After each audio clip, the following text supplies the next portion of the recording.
Number 1, baby growth. आमतौर पर बच्चा हर माह 2 इंच बढ़ता है और हर हफ्ते बच्चे का वजन 700 ग्राम तक बढ़ता है। इस हिसाब से बच्चे का वजन 9 माह पर तकरीबन 3 किलो होता है और वो पैदाइश के वक्त 18 से 20 इंच तक लंबा होता है।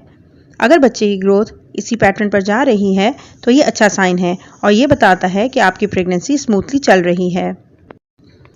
Number 2, baby movements. दूसरे ट्राइमेस्टर में बच्चे की मूवमेंट तीसरे ट्राइमेस्टर की निस्बत ज़्यादा होती हैं। तीसरे ट्राइमेस्टर में बच्चे की हरकत किक्स की सूरत में होती है। अगर आपको 2 घंटे में 10 किक्स महसूस हों तो ये नॉर्मल है। कोशिश करें खाने के बाद बाएं करवट लेटकर बेबी की हरकत महसूस करें।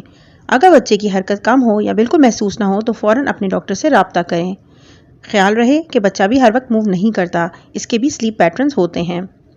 तो अगर आपको बेबी की हरकत ठीक महसूस होती है तो ये भी हेल्दी प्रेगनेंसी का साइन है। नंबर 3, फंडल हाइट या बेली साइज़। प्रेग्नेंट फीमेल का वज़न